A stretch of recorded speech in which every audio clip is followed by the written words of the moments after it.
ఫలానా చోట ఫలానా తారీఖు నేను వస్తాను. అప్పటికి నాకు జరుగుతున్న పని ఒక ఆన్గోయింగ్ షెడ్యూల్ ఉంది కాబట్టి, నాకు ఫిల్మ్ వర్క్ ఉంది కాబట్టి అవ్వలేదు. అండ్ ఇట్ ఈస్ వేరే ప్రొడ్యూసర్కి చేస్తాను. ఆ ప్రొడ్యూసర్కి నష్టం వస్తుంది కాబట్టి నేను మళ్ళీ టైం అడిగాను. ఇదేంటి కేసు, ఇదేం అర్జెంట్ కేసు అంటే 1 year తర్వాత ట్వీట్ చూసిన అతనికి 1 weekలో అన్నీ అయిపోవాలనేది ఏమన్నా మీనింగ్ ఉంటుందా అసలు దానికి? So which basically means it is being done for purposes other than the urgency of the case.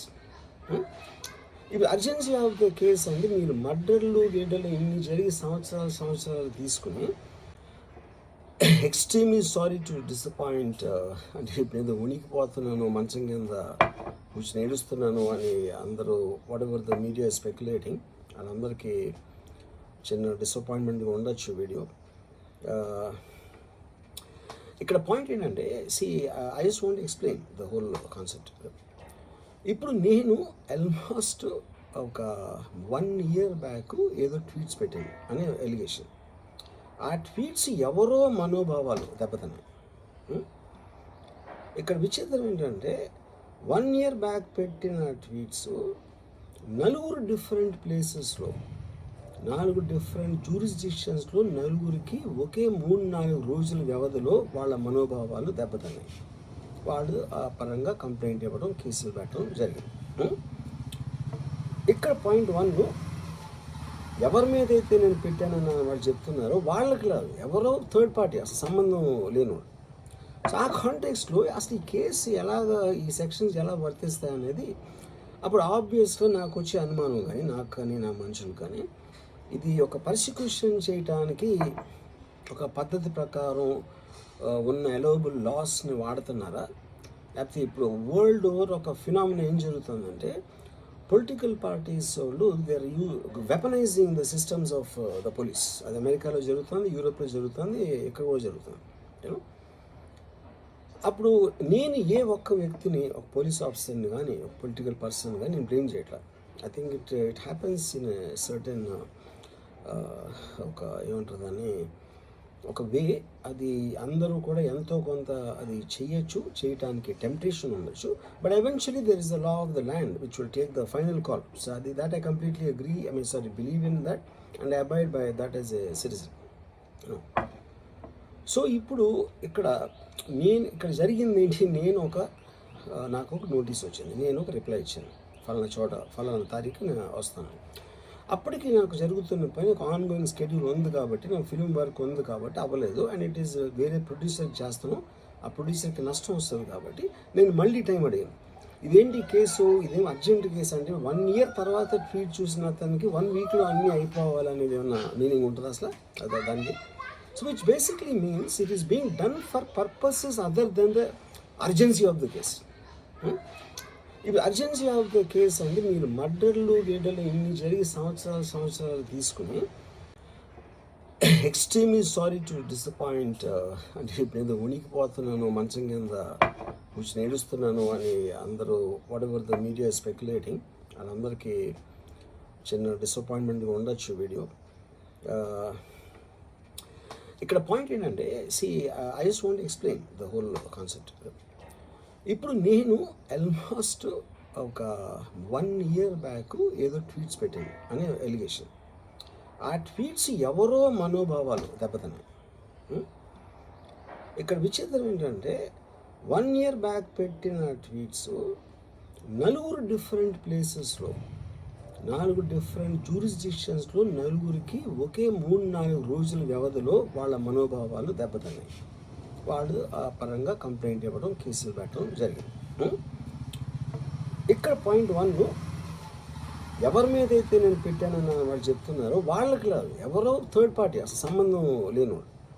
So ఆ కాంటెక్స్ట్లో అసలు ఈ కేసు ఎలాగా, ఈ సెక్షన్స్ ఎలా వర్తిస్తాయి అనేది అప్పుడు ఆబ్వియస్గా నాకు వచ్చే అనుమానం కానీ, నాకు కానీ నా మనుషులు కానీ, ఇది ఒక పర్సిక్యూషన్ చేయటానికి ఒక పద్ధతి ప్రకారం ఉన్న అలౌబుల్ లాస్ని వాడుతున్నారా, లేకపోతే ఇప్పుడు వరల్డ్ ఓవర్ ఒక ఫినామినా ఏం జరుగుతుందంటే పొలిటికల్ పార్టీస్ వాళ్ళు they are weaponising the systems of the police. అది అమెరికాలో జరుగుతుంది, యూరోప్లో జరుగుతుంది, ఎక్కడో జరుగుతుంది.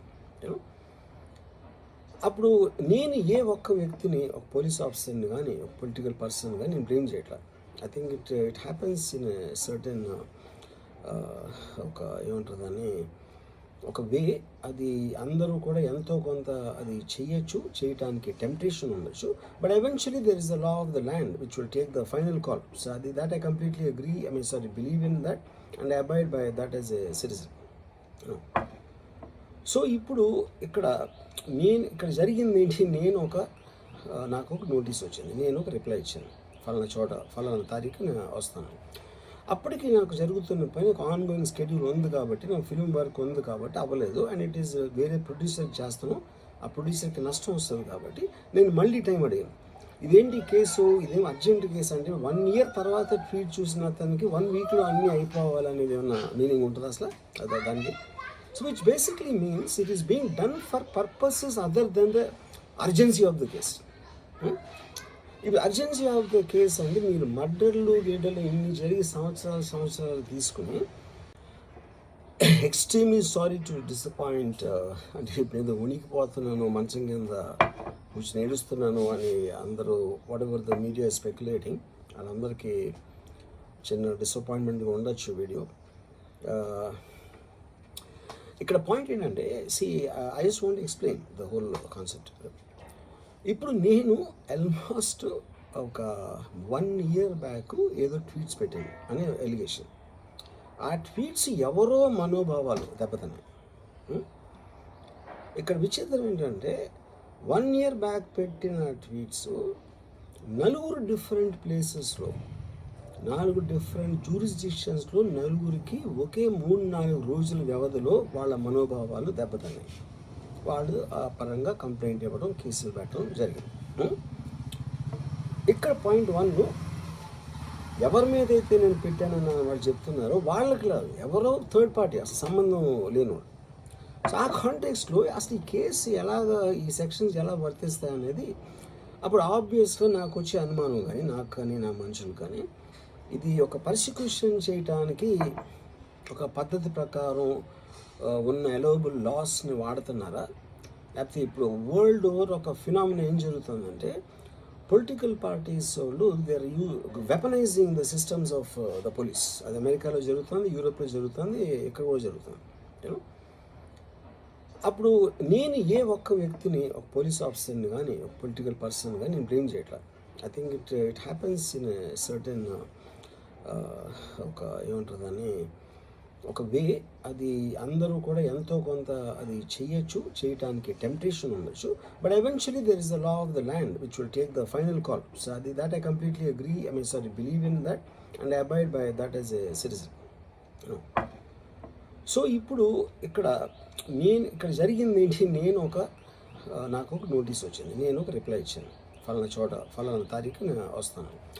అప్పటికి నాకు జరుగుతున్న పని ఒక ఆన్గోయింగ్ స్కెడ్యూల్ ఉంది కాబట్టి, నా ఫిల్మ్ వర్క్ ఉంది కాబట్టి అవ్వలేదు. అండ్ ఇట్ ఈస్ వేరే ప్రొడ్యూసర్కి చేస్తాను, ఆ ప్రొడ్యూసర్కి నష్టం వస్తుంది కాబట్టి నేను మళ్ళీ టైం అడిగాను. ఇదేంటి కేసు, ఇదేం అర్జెంట్ కేసు అంటే 1 year తర్వాత ట్వీట్ చూసిన అతనికి 1 weekలో అన్నీ అయిపోవాలనేది ఏమన్నా మీనింగ్ ఉంటుంది అసలు దానికి? So which basically means it is being done for purposes other than the urgency of the case. ఇప్పుడు అర్జెన్సీ ఆఫ్ ద కేస్ అంటే మీరు మర్డర్లు ఇన్ని జరిగి సంవత్సరాలు తీసుకుని ఎక్స్ట్రీమ్లీ సారీ టు డిసప్పాయింట్ అంటే ఇప్పుడు ఉనికిపోతున్నాను, మంచం కింద కూర్చొని ఏడుస్తున్నాను అని అందరూ what ever the media speculating, వాళ్ళందరికీ చిన్న డిసప్పాయింట్మెంట్గా ఉండొచ్చు వీడియో. ఇక్కడ పాయింట్ ఏంటంటే, I just want explain the whole concept. ఇప్పుడు నేను ఆల్మోస్ట్ ఒక 1 year బ్యాక్ ఏదో ట్వీట్స్ పెట్టాను అనే ఎలిగేషన్. ఆ ట్వీట్స్ ఎవరో మనోభావాలు దెబ్బతిన్నాయి. ఇక్కడ విచిత్రం ఏంటంటే 1 year బ్యాక్ పెట్టిన ట్వీట్స్ 4 డిఫరెంట్ ప్లేసెస్లో 4 డిఫరెంట్ జ్యూరిస్డిక్షన్స్లో నలుగురికి ఒకే 3-4 రోజుల వ్యవధిలో వాళ్ళ మనోభావాలు దెబ్బతిన్నాయి. వాళ్ళు ఆ పరంగా కంప్లైంట్ ఇవ్వడం, కేసులు పెట్టడం జరిగింది. ఇక్కడ పాయింట్ 1, ఎవరి మీద అయితే నేను పెట్టానని వాళ్ళు చెప్తున్నారో వాళ్ళకి లేదు, ఎవరో థర్డ్ పార్టీ, అసలు సంబంధం లేనివాడు. సో ఆ కాంటెక్స్లో అసలు ఈ కేసు ఈ సెక్షన్స్ ఎలా వర్తిస్తాయి అనేది అప్పుడు ఆబ్వియస్గా నాకు వచ్చే అనుమానం కానీ, నాకు కానీ నా మనుషులు కానీ, ఇది ఒక పర్సిక్యూషన్ చేయటానికి ఒక పద్ధతి ప్రకారం ఉన్న అలౌబుల్ లాస్ని వాడుతున్నారా? లేకపోతే ఇప్పుడు వరల్డ్ ఓవర్ ఒక ఫినామినా ఏం జరుగుతుందంటే పొలిటికల్ పార్టీస్ వాళ్ళు they are weaponising the systems of the police. అది అమెరికాలో జరుగుతుంది, యూరోప్లో జరుగుతుంది, ఎక్కడ కూడా జరుగుతుంది. యూనో అప్పుడు నేను ఏ ఒక్క వ్యక్తిని, ఒక పోలీస్ ఆఫీసర్ని కానీ